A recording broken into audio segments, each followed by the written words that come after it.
जय राष्ट्र मित्रहरू, यो सामाजिक लोकतान्त्रिक पार्टी नेपालले मलाई चाहिँ नि संघीय उपाध्यक्षमा पदोन्नति गरेको छ। अब यो संकटग्रस्त मुलुकको अवस्था र पार्टीमा पनि केही संकटकै अवस्थामा पार्टीले अलिकति हाँकेर लाने, पार्टीलाई नयाँ दिशा दिने, गति दिने सोचका साथ पार्टीले मलाई उपाध्यक्षमा पदोन्नति गरेको हो। यसको निम्ति म चाहिँ पार्टीलाई धन्यवाद दिन चाहन्छु र आम समर्थक, शुभचिन्तक, मेरा मित्रहरू, आफन्तजनहरू र आम नागरिकहरूमा पनि म चाहिँ धन्यवाद दिन चाहन्छु र आगामी मेरो कार्यकालमा यहाँहरुको साथ सहयोग रहनेछ भन्ने अपेक्षा गरेको छु। मुलुक संकटग्रस्त अवस्थामा पुगेको छ। मुलुकमा रहेका पार्टीहरू दिशाहीन बनेका छन्। जसले दिशा पक्रेका छन् उनीहरूले पनि गलत दिशाहरू पक्रेको छ। यो अवस्थामा हाम्रो जस्तो पार्टीले, एउटा सानो पार्टीले मुलुकलाई नयाँ दिशा, सही गन्तव्य पुर्याउनु पर्ने आवश्यक भएको छ। त्यो हिसाबले हाम्रो पार्टीको चाहिँ राजनीतिक कार्यदिशा चाहिँ प्रस्तावित कार्यदिशा कस्तो हुन्छ भन्ने बारेमा म यहाँ चर्चा गर्न चाहन्छु। यो अलिकति लामो हुन सक्छ, प्राविधिक रूपमा अप्ठ्यारो नपरे। मित्रहरूले एकैचोटि हेर्न सुन्न सक्नु भएन भने पटक पटक हेरिदिनु हुन अनुरोध गर्दछु। यसमा चाहिँ हाम्रो पार्टीको आधारभूत चाहिने दिशा अथवा लाइन चाहिँ के हुने भन्ने बारेमा अलिकति आधारभूत कुराहरू यहाँ म चर्चा गर्न चाहन्छु।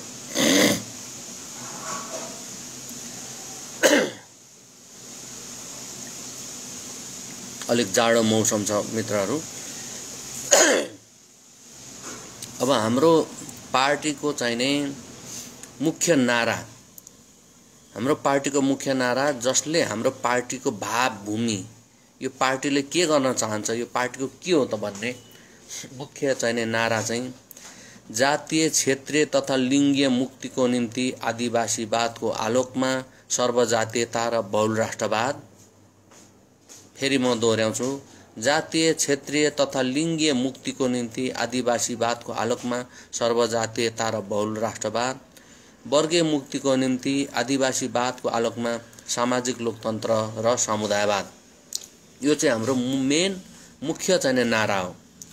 हामीले पार्टीले नेपालको, हाम्रो मुलुकको चारवटा समस्याहरू आइडेन्टिफाई गरेको छ, पहिचान गरेको छ। जातीय, क्षेत्रीय, लिङ्गीय र चाहिँ वर्गीय समस्या। हाम्रो मुलुकमा चारवटा समस्या छन्, जातीय, क्षेत्रीय, लिङ्गीय र वर्गीय। त्यो समस्याहरू समाधान गर्नलाई पार्टी चाहिने हो। त्यो समस्या कसरी समाधान हुन्छ भन्दाखेरि जातीय, क्षेत्रीय तथा लिङ्गीय मुक्ति चाहिँ सर्वजातीयता र बहुल राष्ट्रवाद, यो दुईटा चीज, यो दुईटा सिद्धान्तलाई प्रयोग गरेर हल गर्न सकिन्छ। तर त्यो आदिवासीवादी आलोकमा, आदिवासीवाद भनेको कुनै जातिवाद होइन, कुनै नस्लवाद होइन, यो बाहुनवाद जस्तो होइन, हैन। यो आदिवासीवाद भनेको चाहिँ एउटा विश्व दृष्टिकोणको, यो कहीँ नस्ले जातीय गन्ध आउँदैन यहाँ। त्यो आदिवासीवादको आलोकमा, पुँजीवादको आलोकमा होइन, साम्यवादको आलोकमा होइन, आदिवासीवादको आलोकमा सर्वजातीयता र बहुल राष्ट्रवाद हामीले अपनायौं भने जातीय, क्षेत्रीय तथा लिङ्गीय उत्पीडन अन्त हुन्छ भन्ने हाम्रो विश्वास छ। तर वर्गीय मुक्ति त त्यहाँ डल्लै रह्यो, सिँगै रह्यो। वर्गीय मुक्तिको निम्ति चाहिँ सामाजिक लोकतन्त्र र समुदायवाद, समुदायवाद नै प्रत्यक्ष लोकतन्त्र पनि हो। सामाजिक लोकतन्त्र र समुदायवादको उपयोग गरेर, प्रयोग गरेर वर्गीय मुक्ति सम्भव हुन्छ र त्यो पनि आदिवासीवादको आलोकमा हुनु पर्यो। पुँजीवादको आलोकमा, उदारवादको आलोकमा, मार्क्सवादको आलोकमा होइन, आदिवासीवादको आलोकमा भन्ने हाम्रो मुख्य प्रस्तावना छ हाम्रो पार्टीको।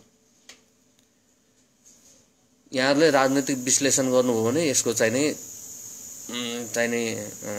गाम्भीर्य, यसको महत्त्व, मुलुकको समस्या हामीले चाहिँ निर्केल गरेको र चाहिँ यसको चाहिँ अब मुलुकको समस्या त धेरैले निर्केल गरेको छ, चारैवटा समस्या हाम्रो मुलुकको। तर त्यसको समाधान कसरी गर्ने भन्ने बारेमा चाहिँ अन्यल छ। हाम्रो पार्टीले स्पष्टताका साथ त्यो चाहिँ समाधानको चाहिँ उपाय यहाँ चाहिँ प्रस्ताव गरेको छ। त्यसलाई म अलिकति यहाँ मिलेसम्म व्याख्या विश्लेषण गर्छु। अब यो हाम्रो पार्टीको अब नेपालको वर्तमान अवस्था बारेमा त केही कुरा गर्नै परेन, हामी सबै जानकार छौँ। तहस नहस अस्तव्यस्त छ, एकल जातिवाद छ, दलाल पुँजीवादको बोलवाला छ, सामन्तवादको अवशेषहरू अझै जिउँका तिउँ छ हैन। यहाँका उत्पीडित जातिहरू, वर्गहरू, लिङ्गहरू, क्षेत्रहरू उत्पीडनमै छन् है। उत्पीडित जातिहरू उत्पीडनमै छन्। उनीहरू चाहिँ औपनिवेशिकता, गोर्खा साम्राज्यवादको चाहिँ औपनिवेशिकताको निरन्तरताबाट पेलिएका छन्। त्यो समस्या हामीलाई सबैलाई थाहा भएको कुरा हैन। तर समाधान के त भन्ने चाहिँ एउटा चाहिँ महत्त्वपूर्ण कुरा हो। यो हाम्रो पार्टीको आधारभूत तत्त्वहरूमा पार्टीले अंगीकार गरेका आधारभूत तत्त्वहरू, पार्टीमा रहेका आधारभूत तत्त्वहरू के हुन् त भन्ने बारेमा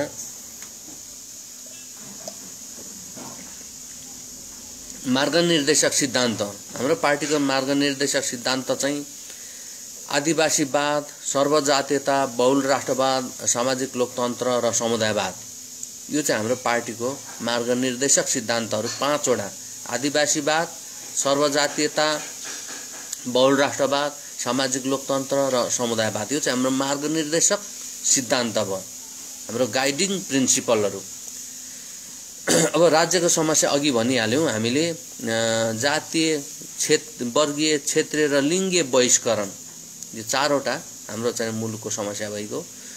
अब नेपाल राज्यको समस्याको समाधान कसरी गर्ने भन्ने बारेमा हामीले चाहिँ अघि पनि भनियो, जातीय, क्षेत्रीय तथा लिङ्गीय मुक्तिको निम्ति आदिवासीवादको आलोकमा सर्वजातीयता र बहुल राष्ट्रवाद, वर्गीय मुक्तिको निम्ति आदिवासीवादको आलोकमा सामाजिक लोकतन्त्र र समुदायवाद, यसले चाहिँ समस्या समाधान हुन्छ भन्ने चाहिँ हाम्रो चाहिँ पार्टीको चाहिँ मान्यता छ।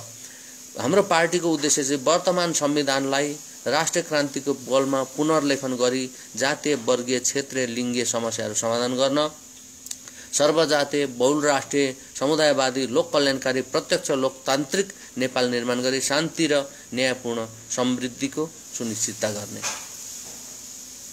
राष्ट्रिय मुक्ति क्रान्ति, यहाँ विभिन्न राष्ट्रहरू छ जो चाहिँ गोर्खा साम्राज्यवादको औपनिवेशिकता उनीहरूले चाहिँ झेलिरहेछ। ती राष्ट्रहरूको र अन्य जातिहरूको मुक्ति क्रान्ति, वर्गीय मुक्ति क्रान्ति, यो बेसिकल्ली राष्ट्रिय मुक्ति क्रान्तिले नै वर्ग र लिङ्गहरूको चाहिँ क्षेत्रहरूको समस्या पनि समाधान गर्नेले राष्ट्रिय मुक्ति क्रान्ति सम्पन्न गर्ने हो। राष्ट्रिय मुक्ति क्रान्ति सम्पन्न गर्ने उपाय भनेको चाहिँ शान्तिपूर्ण ढङ्गले संविधानमा भएका विभिन्न पक्षहरूलाई उपयोग गर्दै नै अगाडि बढ्ने हो। संवैधानिक रूपमा संविधान भएका कुराहरूलाई पक्रेर अगाडि बढ्ने, त्यसलाई संशोधन गर्दै जाने, पुनर्लेखन गर्दै जाने, यसरी अगाडि बढ्ने। तर गोर्खा साम्राज्यवादले, अहिलेको चाहिँ एकल जातिवादी सत्ताले चाहिने जनताको आवाजहरूलाई, मागहरूलाई सुनवाई गरेन। त्यो संशोधनको माध्यमबाट भएर अन्ततगत जनताहरूले, राष्ट्रहरूले विद्रोह गर्नेछन्। त्यो लेभलको समेत चाहिँ एउटा चाहिँ रणनीति, एउटा सङ्घर्षको नीति लिएर चाहिँ पार्टी अगाडि बढ्नेछ। अब लक्ष्यमा चाहिँ प्रकृति केन्द्रितता, राष्ट्रिय स्वायत्तता, समुदायवाद, सर्वजातीयता, लोक कल्याण, प्रत्यक्ष लोकतन्त्रलाई आधारभूत सिद्धान्त मानी नेपाललाई बहुल राष्ट्रिय ढाँचामा ढाली पहिचान र मानव इज्जतलाई सुनिश्चित गर्ने, घाँस बाँस कपास शिक्षा स्वास्थ्य सुरक्षा र मनोरञ्जनलाई सामुदायिक तहमा राज्यले सुनिश्चित गर्ने। स्वायत्तता, स्वशासनको चाहना, यहाँका राष्ट्रहरूको, विभिन्न राष्ट्रहरू, लिम्बू राष्ट्र, चेपाङ राष्ट्र, किराँत राष्ट्र, हिमाल राष्ट्र, मगर राष्ट्र, चाहिँ थकाली राष्ट्र, यस्ता राष्ट्रहरूको स्वशासनको उनीहरूको आकांक्षालाई सम्बोधन गर्ने, राष्ट्रिय स्वायत्त क्षेत्रहरू निर्माण गरेर लोक कल्याणकारी राज्य व्यवस्था अपनाउने, समुदायवादी राज्य व्यवस्था अपनाउने, समुदाय कम्युनिटी पब्लिक प्राइवेट पार्टनरशिप को इकोनोमिक मोडेल, समुदायवादी मोडेल ढाँचा प्रयोग गर्ने, समुदाय चाहिँ सार्वजनिक निजी साझेदारी, यो किसिमको समुदायवादी अर्थनीति अपनाउने र त्यसले चाहिँ समुदायलाई नै सर्वशक्तिमान राज्य अङ्ग बनाउने र समुदायले घाँस बाँस कपास शिक्षा स्वास्थ्य सुरक्षा मनोरञ्जन यी 7वटा आधारभूत आवश्यकताहरूको सुनिश्चितता गर्ने समुदायभित्रको नागरिकहरूको यस किसिमको मोडेल समुदायवादी मोडेल जो प्राकृतिक रूपमा त्यस्तो अझै पनि छ र पहिला त्यो किसिमको थियो। अहिले यो पार्टी सिस्टम यो जुन कथित चाहिँ प्रजातन्त्र अथवा लोकतन्त्र सिस्टम भने चाहिँ यो पश्चिमबाट आयातित चाहिँ यो साम्राज्यवादी चाहिँ प्रोजेक्ट हो है। तर रियल लोकतन्त्र यो चाहिँ अप्रत्यक्ष लोकतन्त्र अथवा दलाल लोकतन्त्र हो। तर प्रत्यक्ष लोकतन्त्र आफैले चाहिँ राज्य गर्ने स्वशासन गर्ने लोकतन्त्र भने समुदायवादी लोकतन्त्र हो। समुदायका सबै सदस्यहरू सामुदायिक सभाको सभासद हुन्छन् र उनीहरूले आफ्नो बारेमा सबै निर्णयहरू आफै गर्छन्। एउटा समुदायको सबै जनताहरू नागरिकहरू सामुदायिक सभाको सभासद हुन्छन् र उनीहरूले सम्पूर्ण निर्णय आफ्नो समुदायको बारेमा गर्छन्। कुनै सिंहदरबारबाट कुनै चाहिँ प्रदेशबाट कुनै जिल्लाबाट त्यहाँ निर्णय हुँदैन। कहीँ ओलाङचङ्गुलाको इन्जिनियर आएर चाहिँ कहीँ चाहिँ यो दार्चुलाको सिडिओ आएर त्यो समुदायको बारेमा निर्णय गर्दैन। त्यो समुदायकै मानिसहरूले निर्णय गर्छ आफ्नो भाग्य र भविष्य। यो किसिमको समुदायवादी व्यवस्था हाम्रो पार्टीको प्रस्ताव हो। अब यो अलिकति लामो हुन जाला जस्तो छ। आदिवासीवाद उदारवाद र मार्क्सवाद बारेमा हामीले अलिकति समीक्षा गरेका छौँ। यो छोटोमा भन्दा आदिवासीवाद भनेको चाहिँ आदिवासीहरूको ज्ञान प्रणालीलाई संश्लेषण गरेर बनाएको 21औं शताब्दीको सबैभन्दा चाहिँ उन्नत चाहिँ विश्व दृष्टिकोण हो। उदारवाद भन्ने एउटा विश्व दृष्टिकोण छ जसले लुटतन्त्रलाई चाहिँ बढावा दिन्छ। अहिलेको हाम्रो मुलुकको लुटतन्त्र उदारवादको आधारमा जगमा बनेको छ भने मार्क्सवादले चाहिँ समाजवादको चाहिँ अभ्यास गर्दछ। मार्क्सवादले चाहिँ यो सम्पूर्ण सम्पत्तिहरू जस्तै नेपालमा कम्युनिस्ट शासन छ, कम्युनिस्टहरूको सरकार छ, शासन नभनौँ, कम्युनिस्टहरूले चाहिँ मार्क्सवादमा आधारित समाजवाद लागू गर्न चाहने भने यो सम्पूर्ण सम्पत्तिहरू यो सम्पूर्ण मैले देखेको घरहरू त्यो उद्योगहरू यो पसलहरू यो सबै राष्ट्रियकरण गर्ने एक झमटमा आज चाहिँ घोषणा गरेर भोलिबाट यो सबै चिजहरू राष्ट्रको भयो। यो मैले चलाउने साइकल पनि राष्ट्रको भयो। यो चाहिँ हाम्रो गृहिणीले चलाउने चाहिँ मोटरसाइकल पनि स्कुटर पनि राष्ट्रकै भयो। यो अगाडिको हाम्रो भाइको बस पनि राष्ट्रकै भयो। यो ढङ्गको अथवा यो मैले यहाँ बसेर बोलिरहेको डाइनिङ टेबल पनि राष्ट्रको भयो, मुलुकको भयो। त्यो अगाडि टिभी छ मेरो, त्यो टिभी पनि मुलुकको भयो। यो चाहिँ समाजवाद हो। त्यो एक झड्कामा चाहिँ के गर्न सक्छ त कम्युनिस्ट सरकारले घोषणा गरेर समाजवादलाई आज हामी उदारवादमा छौँ भोलिको दिन समाजवादमा पुर्याउन सक्छ। समाजवाद भनेको चाहिँ त्यो हो। चाइना रसिया क्युबा उत्तर कोरिया भियतनाम लगायतका मुलुकहरूमा यो प्रयत्न गरिएको थियो। यो प्रयत्न गरिएको थियो तर त्यो विफल भयो। किन मानिसहरू आफ्नो सानै नै मेरो साइकल किन नहोस् 3500को साइकल छ मसँग तर म त्यो राज्यलाई दिन चाहन्न। म आफै इन्टरटेन गर्न चाहन्छु, अलिक मर्मत गरेर चाहिँ त्यो उपयोग गर्न चाहन्छु। त्यो राज्यको खटनमा त्यो साइकल म चलाउन चाहन्न है भनेपछि अलिकति ठुलो चाहिँ मोटरसाइकल हुने गाडी हुनेहरूको त अर्कै कहानी हुन्छ। उनीहरू त अझै लग्जरियस ढङ्गले त्यो चलाइरहेको हुन्छ हैन। एउटा बुकुरै भए पनि राज्यको मानिसहरू हस्तान्तरण गर्न चाहँदैनन्। एउटा सानो बुकुरो छ जहाँ उसले स्वतन्त्रता फिल गर्छ, आफ्नो अपनत्व फिल गर्छ, स्वशासनको फिल गर्छ, सेक्युरिटीको फिल गर्छ। त्यो चाहिँ बुकुरो सानो बिकुरो उनीहरू चाहिँ राज्यलाई चाहिँ हस्तान्तरण गर्न चाहँदैन। त्यो मानवीय चरित्र हो, प्राकृतिक चरित्र हो। त्यो मान्छेमा मात्र हैन जीव जन्तु सबैमा हुन्छ।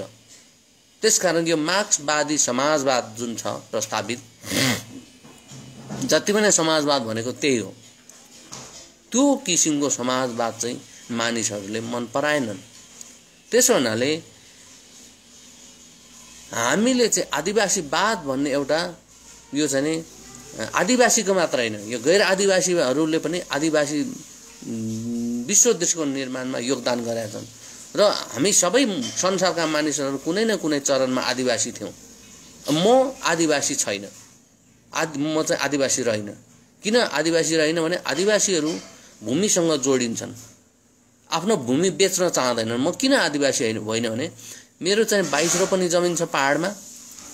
यहाँ कसैले यो नजिकै 4 आना जमिन दियो भने त्यो 22 रोपनी जमिन म अहिले राजीनामा गरिदिन्छु। त्यो आदिवासी चरित्र होइन। आदिवासीहरूले काठमाडौँमा 25 तले बिल्डिङ चाहिँ उसको नाममा राजीनामा गरे पनि त्यो पहाडको 1 लाख नआउने चाहिँ आफ्नो भूमि उसले बिक्री गर्दैन। सामान्यतः आदिवासी भनेको त्यो।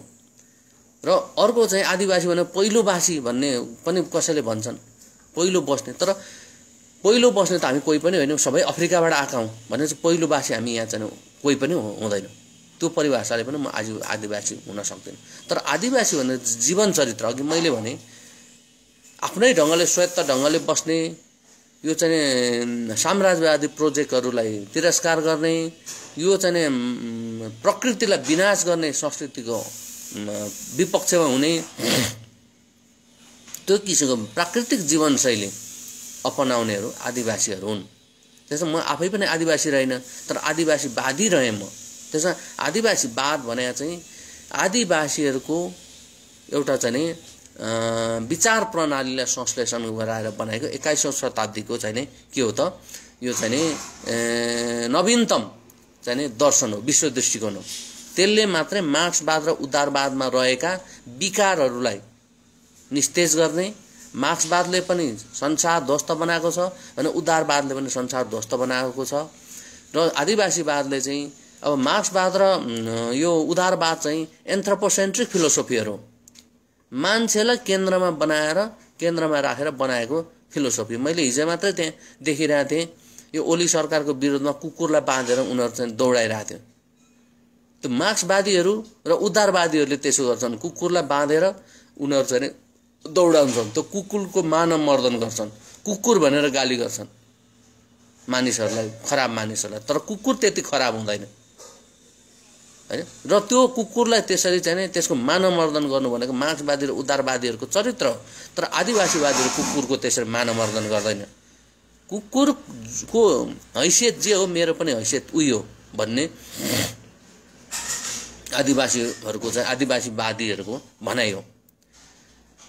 त्यसरी उदारवादी र मार्क्सवादीहरू चाहिँ जति सक्यो ध्वस्त बनाउने, पृथ्वीलाई ध्वस्त बनाएर चाहिँ नै मानव हितको निम्ति भनेर त्यसलाई कन्ज्युम गर्ने, अत्याधिक उत्पादन गर्ने र कन्ज्युम गर्ने। तर आदिवासीवादले चाहिँ के भन्छ भने यो चाहिँ नेचर सेन्ट्रिक हो, एन्थ्रोपोसेन्ट्रिक होइन, मानव केन्द्रित होइन। यो चाहिँ प्रकृति केन्द्रित हो। प्रकृतिमा मान्छे पनि छ, त्यहाँ जीवजन्तु पनि छ, त्यहाँ चाहिँ वनस्पति पनि छ र अन्य निर्जीव चिजहरू पनि छ। यो सबैको इक्वल राइट हुन्छ भन्ने मान्यता राख्छ। जस्तै चाहिँ एउटा हात्तीलाई त्यहाँ चाहिँ झापामा मारिँदैछ भन्ने सुनिन्छ। त्यो झापाको त्यो जो हात्ती आएर त्यहाँ वितण्डा मचाउँछ, त्यो 50औं हजार वर्षदेखि उनीहरूले हिँड्ने उनीहरूको भूमि हो। त्यहाँ मानिसहरू आएर त्यो उनको भूमिमा हस्तक्षेप गर्यो र हात्तीले त्यहाँ वितण्डा मचाउँछ र त्यो हात्तीलाई मारिन्छ। आफ्नै भूमिमा ऊ मारिन्छ हात्ती। मानिसहरूको जनसङ्ख्या अत्याधिक भयो, आवश्यकताभन्दा बढी भयो। 3 अर्ब वरिपरि संसार हुनुपर्ने सबैभन्दा राम्रो भन्ने छ, अहिले 7 अर्ब नागिसक्यो। अब त्यो चाहिँ धेरै नै चाँडै 12 वर्षमा 1 अर्ब थपिन्छ भन्ने भनाइ छ। भनेपछि त्यो मानिसको कारणले त्यो समस्या सिर्जना भएको। हामीहरू चाहिँ त्यो हात्तीको पनि उत्तिकै अधिकार, मानिस र हात्ती कसरी कोएक्जिस्ट गर्न सक्छ, सहअस्तित्वमा जान सक्छ। सहअस्तित्ववाद नै आदिवासीवादको अर्को चाहिँ विशेषता हो। यो किसिमले यो आदिवासीवाद भने कुनै जातिवाद नस्लवाद होइन, यो बाहुनवाद जस्तो, हिटलरको राष्ट्रवाद जस्तो, अनि ओलीको चाहिँ हिन्दू राष्ट्रवाद जस्तो र चाहिँ यो मोदीको चाहिँ हिन्दू राष्ट्रवाद जस्तो होइन। यो चाहिँ आदिवासीवाद भने चाहिँ सबै जात जाति भाषा भाषी मात्र होइन, मानिस मात्र होइन, जीव जन्तु वनस्पति खोला नाला पहाड र चाहिँ यो चाहिँ मानिस सबैको चाहिँ समान अधिकार हुन्छ भन्ने मान्यता राख्ने। आदिवासीवादको कुनै पनि यसका चाहिँ यसका विशेषताहरूमा कहीँ पनि जातिवादको गन्ध आउँदैन, कहीँ पनि नस्लवादको गन्ध आउँदैन। अब यो अलिकति छोटकरीमै म जान्छु। आदिवासीवादका हामीले मार्क्सवादसँग चाहिँ यसलाई चाहिँ तुलना गरेर हेरेका छौँ। र यसका मार्क्सवादका महत्त्वपूर्ण 3 संघटक अङ्गहरू छ। दर्शन बारेमा, मानव इतिहास बारेमा, राजनीतिक अर्थतन्त्र बारेमा मार्क्सवादका प्रस्तावनाहरू छन्। मार्क्सवादको दर्शन चाहिँ ऐतिहासिक द्वन्द्वात्मक भौतिकवाद हो है। अब हामीले चाहिँ आदिवासीवादमा चाहिँ सांस्कृतिक सापेक्षतावाद भनेका छौँ है। मार्क्सवादले चाहिँ मानव इतिहास चाहिँ वर्ग सङ्घर्षको इतिहास भनेको छ। वर्ग सङ्घर्षले मानव इतिहास बन्यो भनेको छ। आदिवासीवादले चाहिँ जाति वर्ग सङ्घर्ष, जाति वर्ग सङ्घर्ष हो चाहिँ इतिहास चाहिँ निर्माण भएको, जाति वर्ग सङ्घर्षले निर्माण भएको भन्ने छ।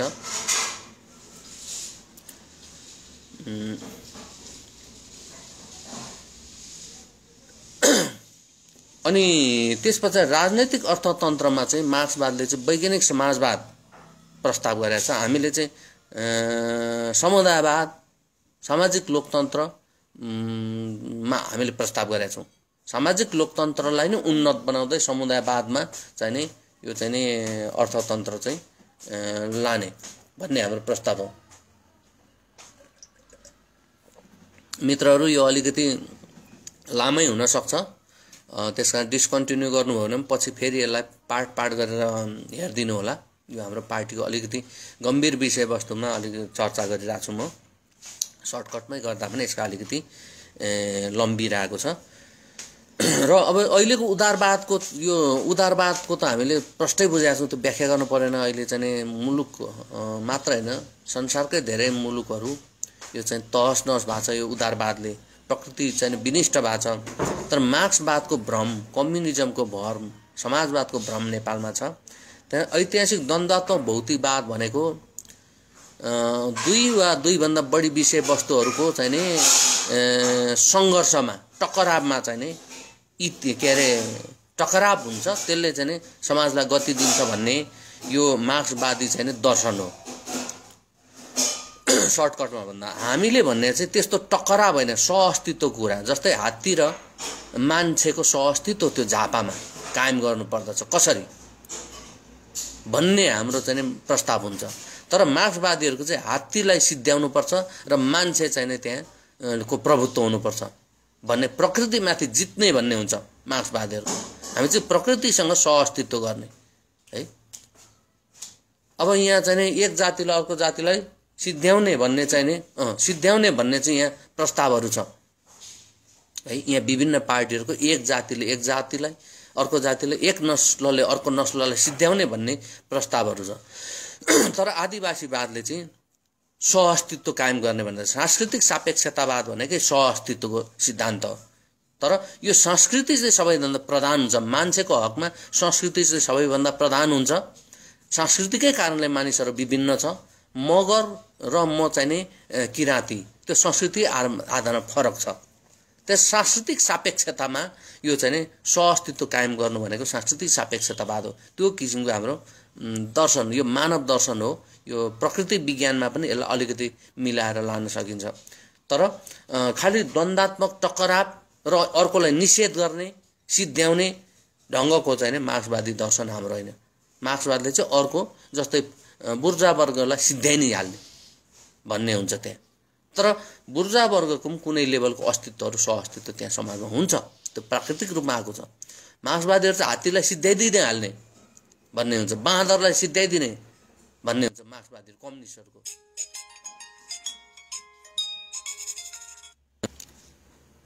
हल्का यहाँ चाहिँ नि फोन पनि आइरहेको अवस्था मित्रहरू, यो म फोनमै चाहिँ नि कुरा गरिरहेको हुनाले यो त्यो भयो भने अब वर्ग सङ्घर्षले चाहिँ संसारको चाहिँ मानव इतिहास भन्ने उनीहरूको प्रस्ताव छ यो मार्क्सवादीहरूको। तर वर्ग सङ्घर्षले होइन कि जाति वर्ग सङ्घर्षले संसार चाहिँ को इतिहासमा चाहिँ जाति वर्ग सङ्घर्ष वर्चस्व छ भन्ने हाम्रो पार्टीको अथवा आदिवासीवादको धारणा हो। महाभारत युद्ध भयो कि भएन, तर महाभारत युद्ध कुनै पनि वर्ग सङ्घर्ष थिएन। रामायणको युद्ध कुनै वर्ग सङ्घर्ष थिएन। पहिलो विश्वयुद्ध, दोस्रो विश्वयुद्ध कुनै वर्ग सङ्घर्ष थिएन हैन। अहिले पनि इराक वारहरू, यो सिरियाको वारहरू त कुनै वर्ग सङ्घर्ष होइन। अहिले पनि संसारभरि टसलहरू छ। चाइना र इन्डियाको चाहिँ टसलहरू छ, त्यो कुनै वर्ग सङ्घर्ष होइन। अमेरिका र चाइनाको टसल छ, कोरियाको त कुनै वर्ग सङ्घर्ष होइन। त्यो राष्ट्रहरूको, मुलुकहरूको, जातिहरूको स्वार्थको टकराव हो। तर वर्ग सङ्घर्ष भयो कि भएन भन्दा त चाइनामा भएको रसियामा भएका यता वर्ग सङ्घर्ष कोरियामा भएका, तर त्यहाँ पनि चाहिँ राष्ट्रहरू बीचको कोरियामा जापानिज र चाहिँ कोरियनहरूको, चाइनामा जापानिज र कोरियनहरूको त्यहाँ सङ्घर्ष छ। भियतनाममा चाहिँ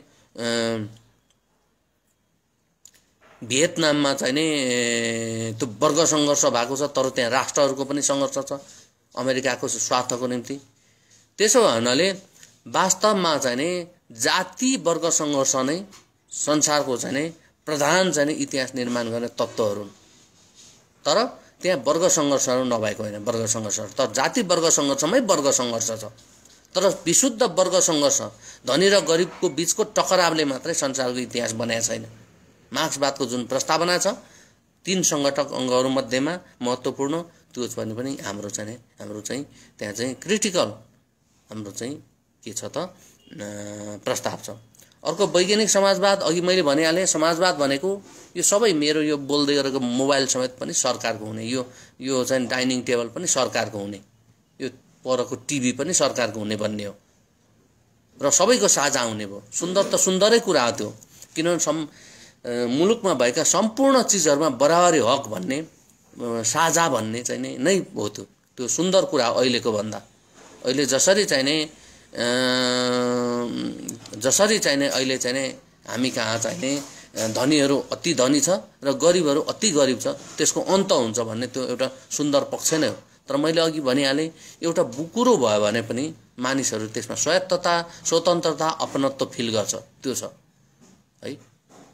त्यसो हुनाले समाजवाद चाहिँ फेरि के अरे कम्युनिस्टहरूको समाजवादको के हो भने जनताहरूमा चाहिँ साझा सम्पत्ति भयो, उनीहरूले मिनिमम चाहिने बाँच्न आधारभूत आवश्यकताहरू त त्यहाँ पूर्ति भयो, तर नेताहरू ब्युरोक्रेटहरूको चाहिँ ऐसको जिन्दगी, राजा महाराजाको जिन्दगी भयो।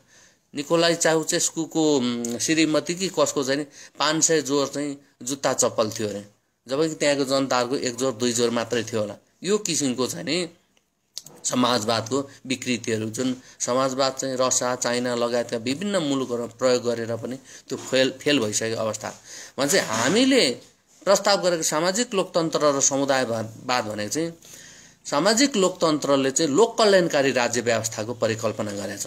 लोक कल्याणकारी राज्य व्यवस्था भनेको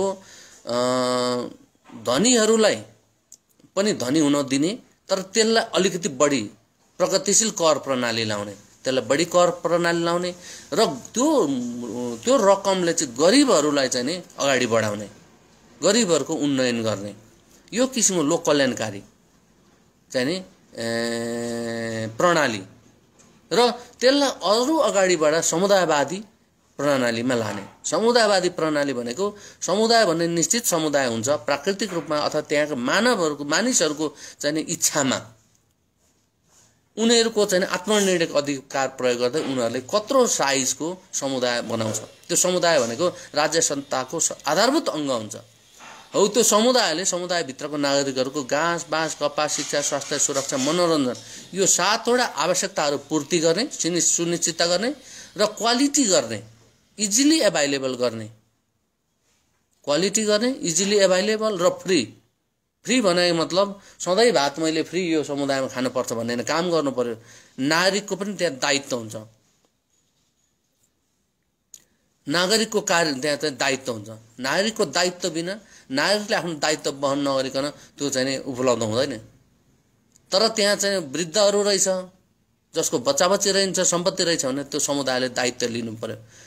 त्यो आधारभूत आवश्यकता फ्री हुनु पर्यो, क्वालिटी हुनु पर्यो र इजिली एभाइलेबल हुनु पर्यो त्यो दायित्व। कोही टुहुरा टुहुरी रहेछ, कसै रहन्छ, कोही चाहिँ अपाङ्गहरू रहेछ, असक्षमहरू रहेछ, त्यो सबैको ग्यारेन्टी चाहिँ त्यो समुदायले लिनु पर्यो र त्यसले चाहिँ कम्युनिटी पब्लिक प्राइभेट पार्टनरसिपको प्रोजेक्टहरू चलाउनु पर्यो। कम्युनिटी समुदाय आफैले चलाउनु पर्यो, त्यहाँ उद्योगहरू चलाउनु पर्यो, त्यहाँ कृषिहरू चलाउनु पर्यो, विभिन्न चाहिँ आर्थिक गतिविधिहरू गर्नु पर्यो। त्यो सामुदायिक चाहिँ सभा बन्छ, त्यहाँ त्यो सामुदायिक सभाले सामुदायिक सभा, त्यहाँ सामुदायिक सभाको सभासदहरू हामी सबै हुन्छौँ त्यो समुदायको नागरिकहरू।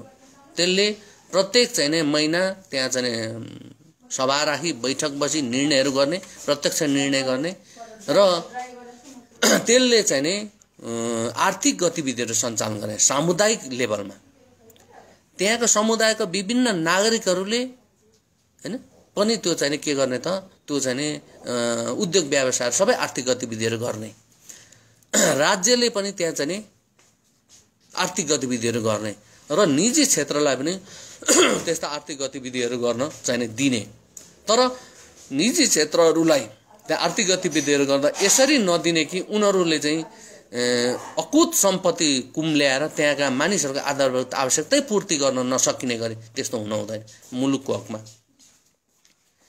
मानिसहरूको आधारभूत आवश्यकता पूर्ति भइसकेपछि पनि अतिरिक्त जो सम्पत्ति हुन्छ त्यो कसैले कुम्ल्यायो भने हाम्रो टाउको दुखाइको विषय भएन कसैलाई अतिरिक्त सम्पत्ति कुम्ल्याउनु मन छ भने अतिरिक्त काम गरेर अतिरिक्त चाहिँ उद्योग धन्दा गरेर त्यो कुम्ल्याउन सक्छ तर जनताको आधारभूत आवश्यकता चाहिँ पूर्ति नहुने गरी त्यसरी कुम्ल्याउनु पाइन अहिले भइरहेको यो दलाल पुँजीवादमा चाहिँ त्यो हो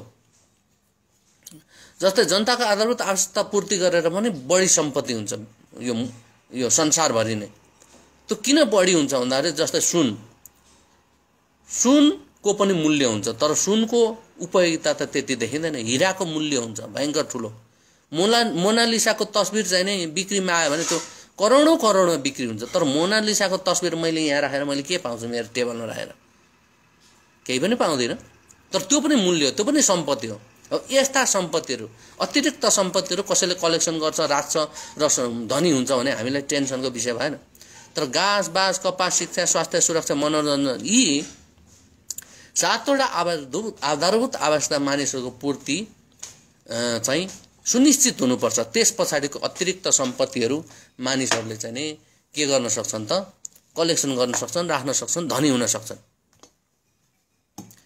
त्यसो हुनाले निजी क्षेत्रहरूलाई पनि चाहिँ नि त्यहाँ प्लेइङ ग्राउन्ड चाहिँ नि इक्वल प्लेइङ ग्राउन्ड नै दिन्छ तर उनीहरू यसरी अचाकली धनी हुनु भएन कि त्यो चाहिँ नि अरू मानिसहरूको त्यो आधारभूत आवश्यकता नै हननुहोस् त्यो ढङ्गको आर्थिक व्यवस्थालाई हामी चाहिँ समुदायवादी आर्थिक व्यवस्था भन्छौँ र समुदायवाद भनेको आर्थिक प्रणाली मात्र नै यो राज्य प्रणाली हो प्रत्यक्ष लोकतन्त्रको सर्वोत्तम नमुना हो अहिले भन्दै गरेको छ यो प्रत्यक्ष निर्वाचित राष्ट्रपति चाहिँ प्रत्यक्ष लोकतन्त्र हो त्यो पनि एउटा अंश हो तर त्यो मात्रै प्रत्यक्ष लोकतन्त्र हैन त्यो सानो पार्ट हो त्यसको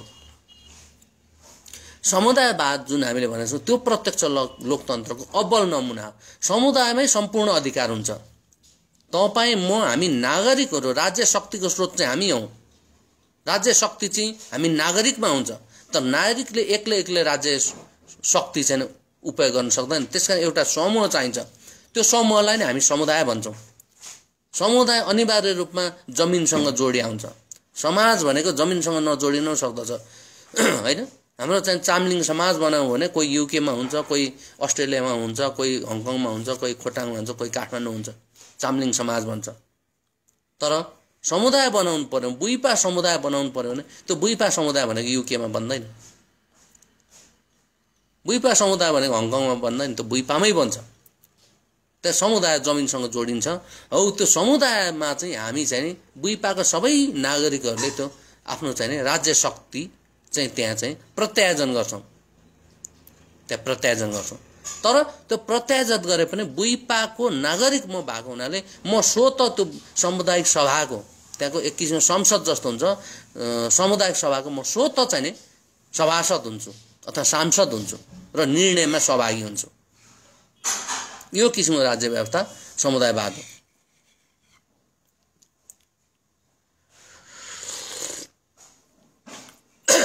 समुदायले नसकेको कामहरू स्वायत्त क्षेत्रमा प्रत्यायोजित गर्न सकिन्छ स्वायत्त क्षेत्रले नसकेका कामहरू राज्यमा प्रत्यायोजित गर्न सकिन्छ राज्यले नसक्ने कामहरू संघमा प्रत्यायोजन गर्न सकिन्छ यदि ती प्रत्यायोजित कामहरू उनीहरूले गर्न सकेन समुदायले फेरि खिचेर लिन सक्छ प्रत्याह्वान गर्न सक्छ यो किसिमको राज्य व्यवस्था चाहिँ समुदायवादी राज्य व्यवस्था हो भ्रष्टाचारको जरो काट्ने नै यही हो समुदाय सभाले के काम गर्छ भन्दा सबै काम गर्छ नसकेको कामहरू प्रत्यायोजन गर्छ सबै काम हुन्छ नागरिकता जारी गर्ने पासपोर्ट जारी गर्ने पैसा छाप्ने प्रहरी नियुक्त गर्ने इन्जिनियर नियुक्त गर्ने फाल्ने सिडिओ नियुक्त गर्ने फाल्ने हैन उद्योग धन्दा चलाउने, रोड बनाउने, सबै समुदायको नागरिकहरू सभासदहरू भेला भइकन निर्णय गरेर त्यो कामहरू गर्छ। जग्गा नापी गर्ने,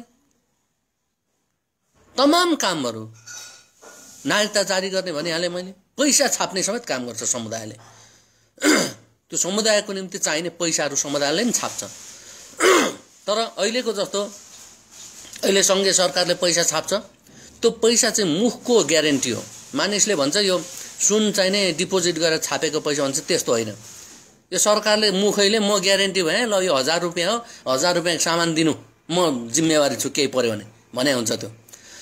तर जिम्बाब्वेमा के भयो भन्दाखेरि त्यो पैसाको डिभ्यालुएसन भएर कुनै त्यो सुनको ग्यारेन्टी, जमिनको ग्यारेन्टी थिएन। त्यो सरकारले मुखले भनिदिएको थियो, त्यसमा डिभ्यालुएसन भएर मान्छे टाट पल्टे। अहिले चाहिने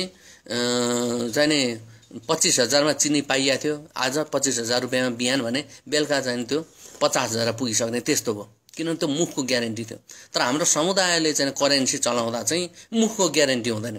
सुन, चाँदी, हिरा, मोती, जमिन, घर यस्ताहरूको ग्यारेन्टी राखेर चलाइयो भने त्यो त्यो करेन्सी टुट्टा पर्दा पनि, आर्थिक गतिविधि टुट्टा पर्दा पनि त्यसको ग्यारेन्टी हुन्छ। त्यहाँ जुन हामीले भन्ने गर्छौँ नि सुन राखेर पैसा छापे, त्यस्तो होइन, मुखको ग्यारेन्टी हो त्यो। त्यसो पैसा छाप्न सक्छ समुदायले। त्यो ढङ्गको प्रत्यक्ष लोकतन्त्र। र माथितिर पठाउँदा पनि, माथितिर प्रतिनिधि पठाउँदा सर्वजातीय गर्ने हो, जातिको अनुपातमा गर्ने हो। र त्यही जातिले, जुन जातको, जस्तै मगरलाई नै चुनेर स्वायत्त क्षेत्र लेभलमा पुर्याउने हो, बाहुनलाई नै चुनेर स्वायत्त क्षेत्रमा पुर्याउने हो। र बाहुनले पठाउने चाहिँ आधी महिला हुन्छ, आधी पुरुष हुन्छ। बाहुनको सङ्ख्या जति हो त्यति पठाउने, तर बाहुनको आधी महिला आधी पुरुष लगाएर पठाउने। अब अपाङ्गहरू लगायतकोहरूको पनि त्यहाँ मिलाएर पठाउनु पर्ने हुन्छ। यो किसिमको सर्वजातीयता। र काम नगरे खण्डमा बाहुनले नै फेरि फिर्ता बोलाउने हो त्यो प्रतिनिधिलाई प्रत्याह्वान गर्ने। यो सर्वजातीय किसिमको विधि लगाएर समुदाय, स्वायत्त क्षेत्र, राज्य र सङ्घ बनाउने हो। अब हाम्रो पार्टीले चाहिँ 4 तहको राज्य कल्पना गरेका छ। यो बहुराष्ट्रिय मोडेलमा राज्यलाई पुनर्संरचना गर्ने र 4 तहको राज्य, एउटा सङ्घ भइगयो, सङ्घ भयो, एउटा राज्य भयो, त्यसमुनि त्यसमा स्वायत्त क्षेत्र भयो र चाहिने समुदाय। यो 4 तहको त्यो बहुराष्ट्रवादी राज्य प्रणाली हुन्छ। समुदाय बारेमा त मोटामोटी मैले भनिहालेँ। स्वायत्त क्षेत्र भनेको चाहिँ यो विभिन्न राष्ट्रहरू छन्। यहाँ राष्ट्र, जाति भन्छ तर हामी जाति भन्दा पनि राष्ट्र भन्न रुचाउँछौँ। यहाँ विभिन्न राष्ट्रहरू छ जसको आफ्नै भाषा, संस्कृति, आफ्नो ऐतिहासिक भूगोल, यो विभिन्न भएको मानव समूहलाई राष्ट्र भनिन्छ। जस्तै चेपाङ भन्ने एउटा राष्ट्र, जिरेल भन्ने राष्ट्र, किराँत भन्ने राष्ट्र, लिम्बू भन्ने राष्ट्र। यो सबै राष्ट्रहरू जसले चाहिने चाहन्छ अथवा दाबी गर्छ भने उसले स्वायत्त क्षेत्र, स्वशासन प्राप्त गर्छ। तर त्यो बहुजातीय नै हुन्छ, किनभने चामलिङ राष्ट्र भन्ने, चामलिङ राष्ट्रहरूको जुन चाहिने चामलिङ स्वायत्त क्षेत्र छ त्यो बहुजातीय भइसकेको छ। त्यो बहुजातीय नै हुन्छ। त्यो सर्वजातीय ढङ्गले सबै जातिको रिप्रेजेन्टेसन हुन्छ, तर त्यो चामलिङ स्वायत्त क्षेत्र बन्छ अथवा जिरेल स्वायत्त क्षेत्र बन्छ। यो ढङ्गको हामीले चाहिँ के गरेका छौँ त, जिरेलहरूले दावा गर्छ भनेदेखि त्यो स्वायत्त क्षेत्र उनीहरूले प्राप्त गर्छन्। होइन हामीलाई स्वायत्त क्षेत्र जरुरी छैन, वी डोन्ट लाइक इट भन्छ भने द्याट्स ओके। तर जिरेलहरू हामीलाई स्वायत्त क्षेत्र, जिरेल स्वायत्त क्षेत्र हुनुपर्छ भन्छ भने त्यो चाहिँ नि उनीहरूको आत्मनिर्णय अधिकार प्राप्त हुन्छ। तर कुनै कुनै राष्ट्रहरूले हामी स्वायत्त क्षेत्र, हामी राज्य चाहन्छौँ, स्टेटहुड चाहिन्छ हामीलाई भन्यो भने त्यो पनि उसको चाहिँ नि आत्मनिर्णयको अधिकार हो, त्यो हुन सक्दछ। जस्तै अहिले नेपालमा राज्यको दावा गर्नेहरू लिम्बू, चाहिने कोच, शेर्पा, किराँत, अनि मगर, तामाङ, गुरुङ, खस, मधेसमा पनि अब अवधी, मैथिली अनि भोजपुरीहरू, यो किसिमको जडान भन्ने पनि आएको छ। यो किसिमको उनीहरूले के गरेछ त, स्टेटहुडको दावा गरेछ। जसले दावा गर्छ दे डिजर्भ इट, हैन त्यस्तो हुन्छ। अब जस्तै किराँतहरूले उनीहरूले चाहिँ किराँत स्टेटहुडको दावा गरेछ र त्यो भित्र विभिन्न भाषिक स्वायत्त क्षेत्रहरूको दाबी गरेछ। दे डिजर्भ इट हैन। यो ढङ्गको चाहिँ के हुन्छ भने राज्य संरचना। अब यो स्वायत्त क्षेत्रहरू निर्माण गर्ने भनेर संविधानमा पनि अहिले 72 सालको संविधानमा पनि छ।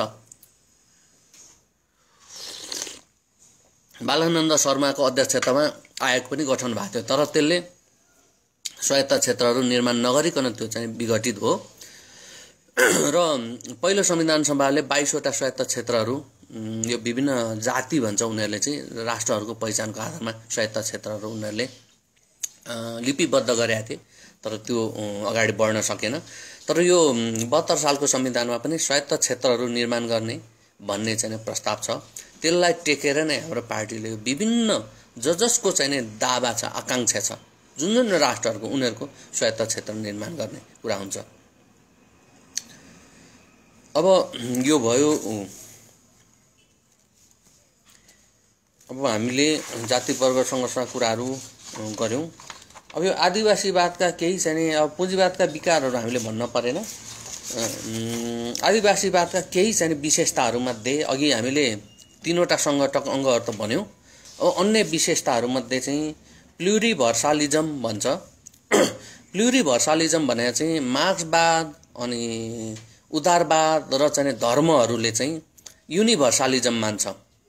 सत्य एउटै हुन्छ, हामीले थाहा पाएको छैन होला, हाम्रो ज्ञानको कमी भयो, तर सत्य चाहिँ एउटै हुन्छ भन्ने छ उनीहरूको। तर हामी चाहिँ आदिवासीवादले चाहिँ प्लुरिभर्सालिजम मान्छ, त्यसले सत्य चाहिँ धेरै हुन्छ, बहुसत्यवाद भन्छौँ हामी। सत्य धेरै हुन्छ। जस्तै एउटै सामान्य उदाहरण दिउँ। अब हिन्दूहरूको निम्ति गाईको मासु खानु भनेको आमाको मासु खानु हो, तर किराँतको निम्ति, मेरो निम्ति त गाईको मासु भन्ने त सामान्य भैँसीको मासु जस्तै हो। त्यो सत्य त फरक पर्यो नि त। हिन्दूहरूको निम्ति त सत्य त त्यो गाईको मासु चाहिँ आमाकै मासु हो नि त, तर मेरो निम्ति त गाईको मासु त भैँसी सुँगुरको जस्तै भयो नि त। यसरी सत्यहरू फरक हुन्छ। त्यसकारण हिन्दू चस्मा लाएर किराँतलाई हेर्नु हुँदैन, किराँत चस्मा लाएर हिन्दूलाई हेर्नु हुँदैन। सत्य बहुल हुन्छ। म हाइड्रो पावर बनाउने मान्छे, न्युटनको चाहिँ नि सेकेन्ड ल प्रयोग गरेर हामी चाहिँ नि हाइड्रो पावरको कति पावर निक्लिन्छ, कति मेगावाट निक्लिन्छ भन्ने फर्मुला छ हाम्रो। तर त्यो नै पनि सत्य होइन। त्यो मङ्गल ग्रहमा जाँदा त्यो फर्मुलाले काम गर्दैन। भोलि चाहिँ दिग र काल हैन, स्थान र समय, यो विभिन्न कारणहरूले त्यो फर्मुलामा फरक पर्छ। त्यसो भएर सत्य चाहिँ सापेक्षित हुन्छ, निरपेक्ष हुँदैन भन्ने चाहिँ नि एउटा चाहिँ नि ऊ मान्यता हो।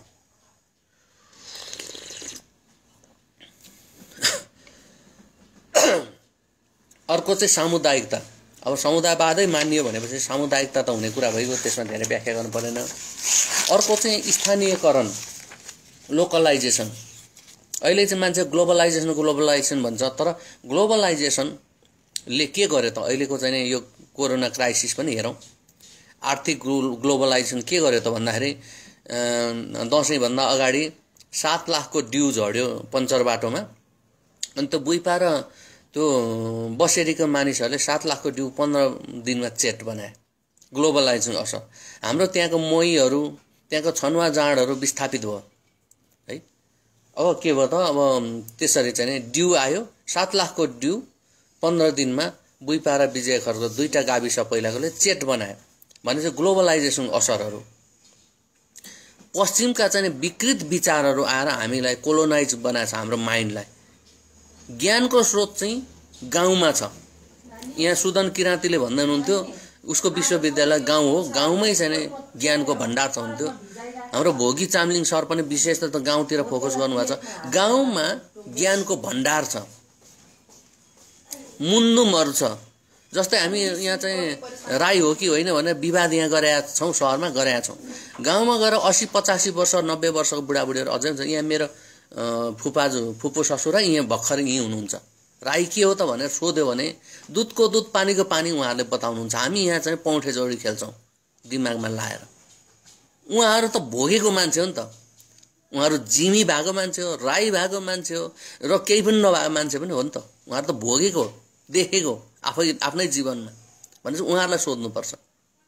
हो, ज्ञानको भण्डार त्यहाँ छ, मुन्दुमहरू त्यहाँ छ। आदिवासी गैर आदिवासी सबैको संस्कृतिहरू, इतिहासहरू, वंशावलीहरू त्यहाँ छ हो। तर हामी चाहिँ अक्सफोर्ड, क्याम्ब्रिज लगायतका युनिभर्सिटीहरू प्रकाशन गरेको रिपोर्टहरू हेरेर धारणा बनाउँछौँ भने चाहिँ हाम्रो दिमाग कोलोनाइज भएको छ। त्यसमा हामीले चाहिँ ग्लोबलाइजेसनलाई पनि डिस्कार्ड गर्न सकिँदैन, तर लोकलाइजेसनलाई चाहिँ हामीले प्राथमिकता दिने कुरा हुन्छ। किनभने विविधता छ। ग्लोबलाइजेसन भन्छ संसारभरि एउटै सिस्टमको मान्छे निर्माण गर्ने एउटा उनीहरूको योजना छ, तर मान्छेहरूमा विविधता छ। त्यसमा विविधतालाई स्वीकार्नु भनेको लोकलाइजेसन हो। अब समान्तरता भन्छ, अब चाहिँ विदेशी अथवा पश्चिमी चाहिँ भयङ्कर ठुलो विचार, अब यो पूर्वीय चाहिँ गलत विचार भन्ने। पूर्वीय दर्शन भनेर चाहिँ यो चाइनिज अनि बुद्धिस्ट र चाहिँ हिन्दू भन्ने चाहिँ हाम्रा मानिसहरूमा भ्रम छ। तर पूर्वीय दर्शन भने यो चाहिँ पश्चिमी दर्शनसँगै मिल्छ उनीहरूको। यो ठाउँको कारणले होइन। जस्तै नेपालमा पूर्वीय बाहुन र चाहिँ अपूर्वीय बाहुन भनिन्छ। त्यो पूर्वीय बाहुन भने पूर्वमा बस्ने बाहुन भने होइन। त्यो पूर्वीय बाहुन चाहिँ उता बैतडीमा हुनसक्छ र चाहिँ अपूर्वीय बाहुन झापामा पनि हुनसक्छ। त्यो चाहिँ उनीहरूको कसरी उनीहरू यहाँ आए भन्ने हिसाबले पूर्वीय र अपूर्वीय भने जस्तै पूर्वी दर्शन र पश्चिमी दर्शन भने त्यही हो। पश्चिमी दर्शनको आधारमा आधारित सबै चाहिँ दर्शनहरू, यो चाहिँ हिन्दू, बौद्ध, यो चाहिँ चाइनिजलाई नभनौँ हिन्दू तर बौद्ध दर्शन पनि पश्चिमी दर्शनसँग यिनीहरूको मेल खान्छ। भन्छ पूर्वीय दर्शन भने चाहिँ आदिवासीय दर्शनलाई पूर्वीय दर्शन हुन्छ। आदिवासीवाद भनेको पूर्वीय दर्शन हो। यो अमेरिकाको नेटिभहरूको जीवनशैली दर्शन पनि पूर्वीय दर्शन हो। ल्याटिन अमेरिकन आदिवासीहरूको जीवन दर्शन पनि के अरे पूर्वीय दर्शन हो। त्यसमा पूर्वीय दर्शनलाई चाहिँ त्यसो भन्नुपर्छ। र यो पूर्वीय दर्शन पनि पश्चिमी दर्शन जस्तै उत्तिकै हैसियत राख्ने हो। राष्ट्रको हकमा लेप्चा राष्ट्र र लिम्बू राष्ट्र समानान्तर हो। ऊ त किराँत राष्ट्र र यो शेर्पा राष्ट्र समान हो, उनीहरू समानान्तर हो। शेर्पा चाहिँ सङ्ख्या कम, त्यसमा ऊ चाहिँ कमसल, किराँतहरूको सङ्ख्या बढी, त्यसमा चाहिँ अबल भन्ने हुँदैन। समानान्तरताको सिद्धान्त। अर्को कुरो यो एसेमेट्रिजम र हेटेरोजेनिजम भन्छौँ। यो चाहिँ नि समान किसिमको मिक्स नभए हुनाले यो विविधतायुक्त छ। त्यहाँ राज्य पनि विविध हुन्छ। जस्तै कसैलाई चाहिँ नि स्वायत्त क्षेत्रको आवश्यक पर्यो, कसैलाई परेन। दुईटै राष्ट्र थिए, कसैले स्वायत्त क्षेत्र क्लेम गर्यो, कसैले गरेन। दुईटै राष्ट्र थिए, कसैले चाहिँ राज्य दावा गर्यो, कसैले गरेन। भनेपछि यो उनीहरूको आत्मनिर्णयको अधिकार हो र त्यसमा राज्य पनि फरक फरक हुने हो। कुनै समुदायमा चाहिँ 15 वर्षमा नागरिकता दिने हो, कुनै समुदायमा 25 वर्ष दिने हो, उनीहरूले निर्णय गर्ने हो। भनेपछि यो हेटेरोजेनियस हुन्छ। तर अहिलेको राज्य संरचना चाहिँ होमोजेनियस छ, किन माथिबाट एउटै सिस्टम लादिएको छ सबैतिर, मुलुकभरि। अझै यो ग्लोबल संसारभरि एउटै सिस्टम उनीहरू लाद्न चाहन्छ। त्यो चाहिँ के भन्छ त होमोजेनियस भयो हैन, सिमेट्रिक सिस्टम भयो। र हामीले भनेको चाहिँ अब डिभोल्युसनको कुरा छ। डिभोल्युसन भनेको त अब शक्ति चाहिँ तलतिर दिने कुरा हो। त्यो समुदाय नै सर्वशक्तिमान हुन्छ, त्यसमा डिभोल्युसन भइगयो। राज्यहरू हुन्छ, त्यहाँ स्वायत्त क्षेत्रहरू हुन्छ। प्रत्यक्ष लोकतन्त्र कुरा गरिहाल्यौँ। समुदायमा गएपछि त्यो प्रत्यक्ष लोकतन्त्र भइगयो। र चाहिँ नि यो चाहिँ अब चाहिँ नि माथि पठाउनु पर्ने प्रतिनिधिहरू पनि त्यो अंकुश सहितको सर्वजातीय हुन्छ र कुनै पनि बेला फिर्ता बल्ल आइन्छ। त्यहाँ त्यो प्रत्यक्ष लोकतन्त्र भयो। औपनिवेशीकरण भन्नाले हाम्रो दिमागदेखि लिएर यो हाम्रो राज्यहरू पनि डिकोलोनाइज गर्ने। गोर्खा साम्राज्यवादको कोलोनी पञ्चायतकाल आउनुभन्दा अगाडिसम्म यहाँ कोलोनी नै थियो।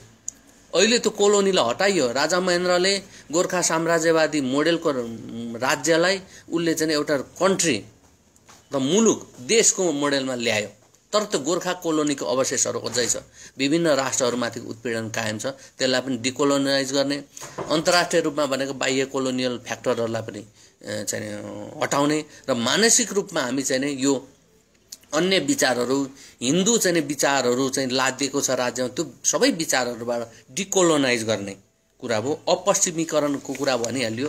पश्चिम मात्रै सत्य भन्ने कुरा होइन, पूर्वमा सत्यता छ। हाम्रो गाउँघरमा चाहिँ युनिभर्सिटी छ।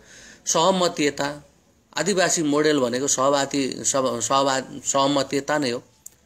यो कन्सेन्ससमा चल्छ। समुदायमा सम्पूर्ण निर्णय कन्सेन्ससको आधारमा हुन्छ। सहमति भयो भने त्यो निर्णयहरू हुँदैन हैन। हैन समुदायलाई अभ्यासै गर्न चाह्यो भने अल्पमत बहुमत पनि गर्न सक्ला, तर सामान्यतः सहमति आधारमै यो प्राकृतिक रूपमा चल्दै आएको र चल्छ। सहमत नभएका विषयवस्तुहरू अगाडि बढ्दैन। यो हिसाबले यो चाहिँ सामान्यतः सहमति मोडेल हो आदिवासीवाद भनेको।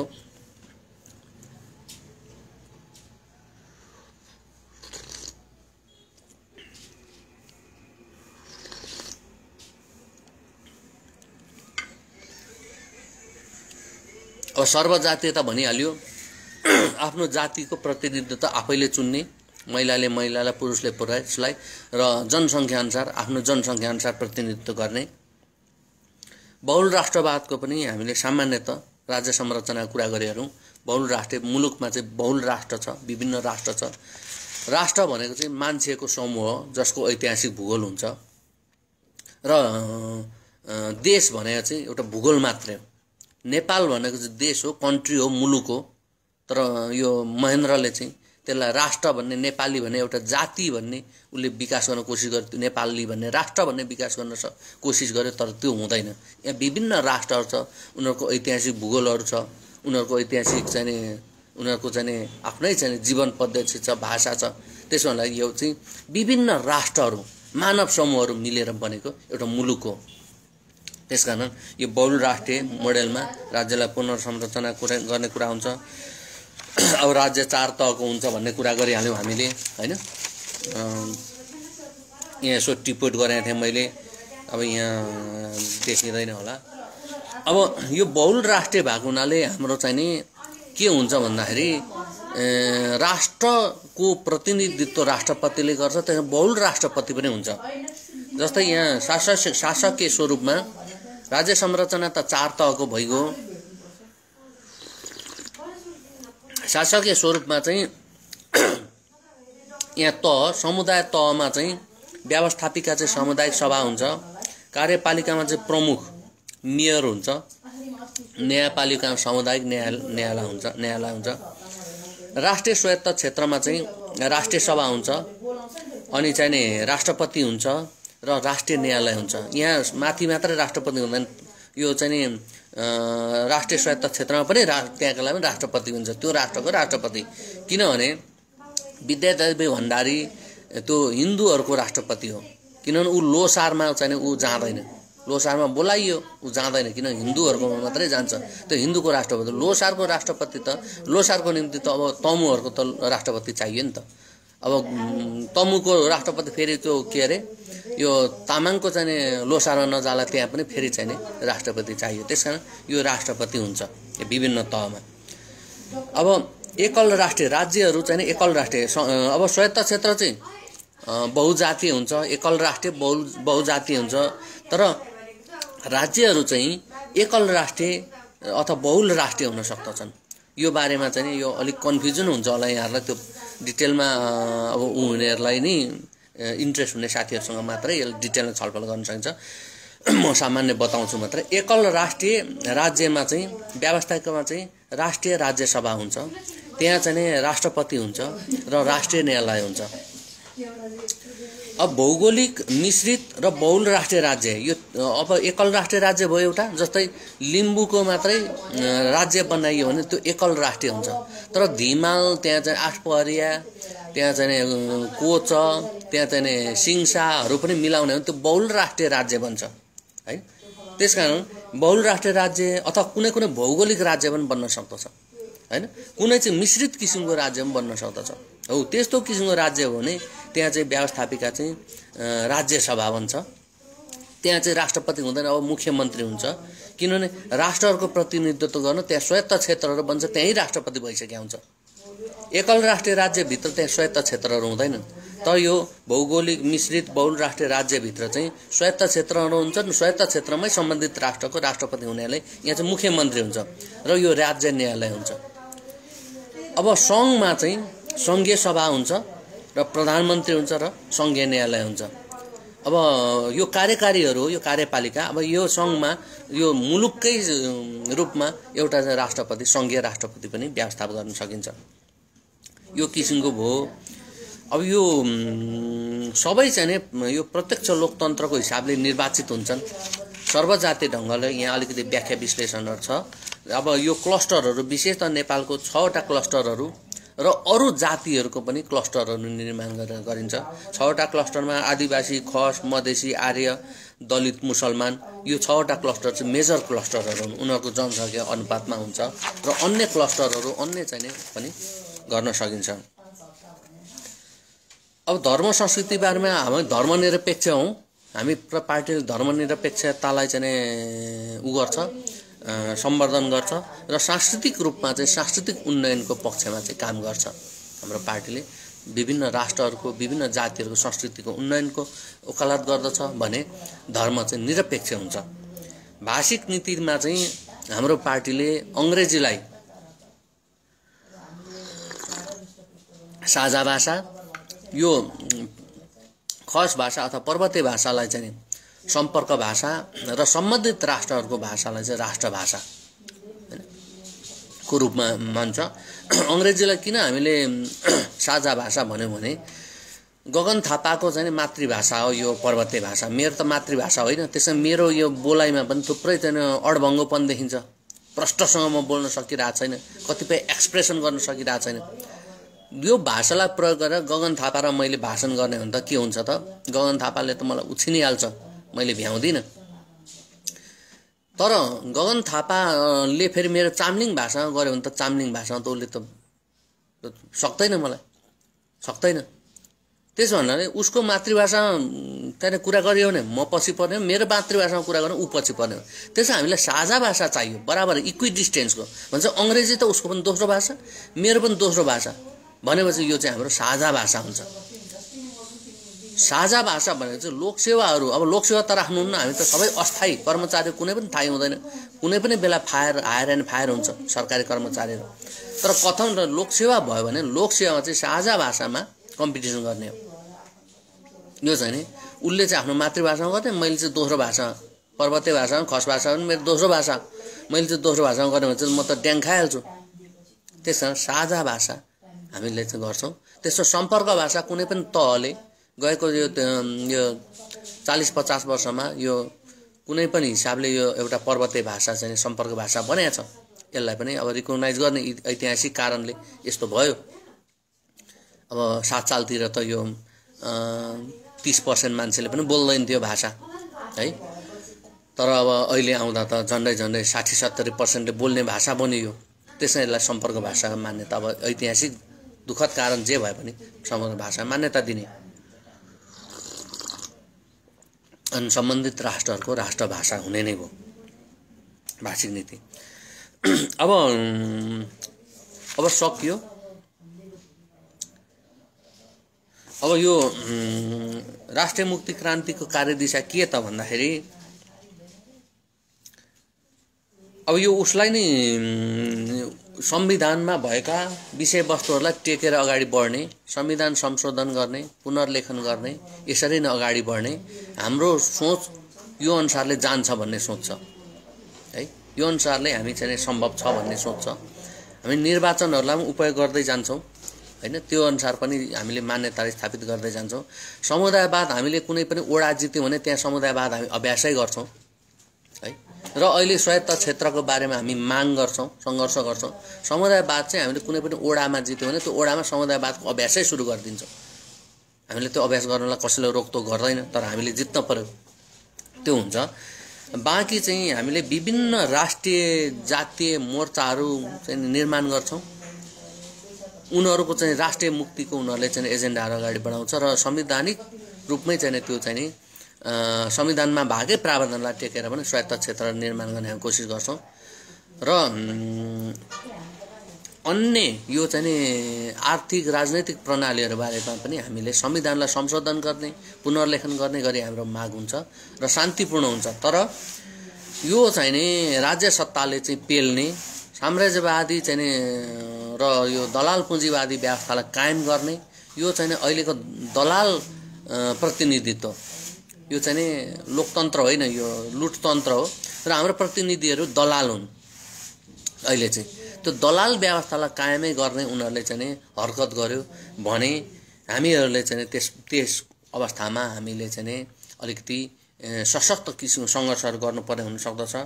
त्यसकारण हामीले यसलाई चाहिँ के भनेका छौँ भने अभियानमा निरन्तरता, सङ्घर्षमा जोड र विद्रोहको तयारी भनेर पार्टीको एउटा जो रणनीति तयार गरेका छौँ। अभियानमा निरन्तरता, अभियानलाई निरन्तरता दिने, प्रचार प्रसार गर्ने, सङ्गठन निर्माण गर्ने, यो चाहिँ नि वैधानिक कार्यहरू गर्ने, सङ्घर्षमा जोड गर्ने, अभियानमा निरन्तरता दिँदै सङ्घर्षमा जोड गर्ने, यो अधिकार प्राप्तको निम्ति विभिन्न सङ्घर्षहरू गर्ने, विभिन्न प्रकारका सङ्घर्षहरू गर्ने। तर त्यसले पनि परिणामहरू ल्याएन, विद्रोहको तयारी गर्ने हैन। विद्रोहको तयारी गरेर जनविद्रोह मार्फत, त्यो छोटो किसिमको जनविद्रोह मार्फत चाहिँ नि यो राष्ट्रिय मुक्ति क्रान्तिको कार्यभार पुरा गर्ने। त्यसको निम्ति आन्तरिक बाह्य कूटनीतिहरू चाहिँ नि कायम गर्ने, यो विभिन्न आन्तरिक कूटनीतिलाई व्यवस्थापन गर्ने, बाह्य कूटनीतिलाई व्यवस्थापन गर्ने र चाहिँ नि स्वयंसेवक दस्ताहरू निर्माण गर्ने, स्वयंसेवक समूहहरू निर्माण गर्ने, जो स्वयंसेवक समूहहरू अहिले पार्टी र जनताको रक्षाको निम्ति, जनसेवाको निम्ति खटिन्छन्। आवश्यक पऱ्यो भने त्यो राष्ट्रिय मुक्ति सेनामा बदलिन पनि सक्दछ, आवश्यक पऱ्यो भने विद्रोह गर्नु पर्यो भने। तर हाम्रो आकलन छ त्यस्तो किसिमको विद्रोह गर्नु पर्दैन। कुनै पनि प्रकारको लुटतन्त्र किसिमको यो चाहिँ दलाल लोकतन्त्र भन्ने आएको छ। यो दलाल लोकतन्त्र प्रतिक्रमणमा गयो भने त अर्को अवस्था होला, तर दलाल लोकतन्त्र भयो भने केही न केही हामीलाई त्यहाँ टेक्ने ठाउँ छ। यो किसिमको अवस्था छ मित्रहरू। र हामी चाहिँ हाम्रो पार्टीमा गोलबन्द हुन, राष्ट्रिय मुक्ति क्रान्तिलाई अगाडि बढाउन, मुलुकलाई त्यसरी मात्रै समुन्नत बनाउन सकिन्छ। अहिलेको जस्तो लुटतन्त्र, दलाल तन्त्र, एकल जातीय व्यवस्थाले हामीलाई मुलुकलाई धेरै अगाडि लाँदैन। र चाहिँ नि अब हाम्रो नीति तथा कार्यक्रमहरूमा भ्रष्टाचार, कुशासन, घुसखोरी, कमिसनखोरी, दलालीको अन्त गर्ने, प्राप्त उपलब्धिहरूको रक्षा गर्दै संविधान पुनर्लेखन गरी थप उपलब्धिहरू हासिल गर्ने, संशोधन पुनर्लेखन गर्दै समान विचार भएका पार्टी तथा शक्तिहरूसँग एकता गर्ने वा मोर्चाबन्दी गर्ने, दिगो विकास अगाडि बढाउने, जनताको आधारभूत आवश्यकता सुनिश्चित गर्ने, भूमिहीन किसान तथा सुकुम्बासीहरूलाई भूमि अधिकार दिलाउने, सांस्कृतिक पहिचानको प्रवर्धन गर्ने, राष्ट्रिय भाषाहरूलाई राजकीय मान्यता दिएर प्रवर्धन गर्ने, महिला बालबालिका तथा अपाङ्ग हिंसा र छुवाछुत प्रथालाई अन्त गर्ने, गोर्खा साम्राज्यवादबाट भएका विभेदलाई स्वीकार गरी राज्यले माफी माग्ने र सीमान्तकृत समुदायलाई क्षतिपूर्ति दिने, गरिबी उन्मूलन गर्ने, धर्मनिरपेक्षता कायम गर्ने, बहुराष्ट्रिय ढाँचामा आत्मनिर्णय र राष्ट्रिय स्वशासनको सुनिश्चितता गर्ने, खाद्य सम्प्रभुता कायम गर्ने र रैथाने प्रविधिहरूको संरक्षण गर्ने, वातावरण तथा प्रकृति संरक्षण गर्ने लगायतका हाम्रा नीति तथा कार्यक्रमहरू पार्टीको छ। मित्रहरू, यो गोलबन्द हौँ यो अभियानमा। यो चाहिँ नि अभियानमा लागेनौँ भने हामीहरू गुलाम हुनेछौँ, गोर्खा साम्राज्यवादको गुलाम हुनेछौँ, दास हुनेछौँ। कतिपय यहाँका उत्पीडित राष्ट्रहरू आफ्नै माटोमा तेस्रो दर्जाको नागरिक हुनेछन् र शरणार्थीको जस्तो जीवन जिउनु पर्नेछ। त्यसको निम्ति, मुक्तिको निम्ति यो चाहिँ पार्टीमा गोलबन्द हौँ भन्दछु मित्रहरू। जय राष्ट्र।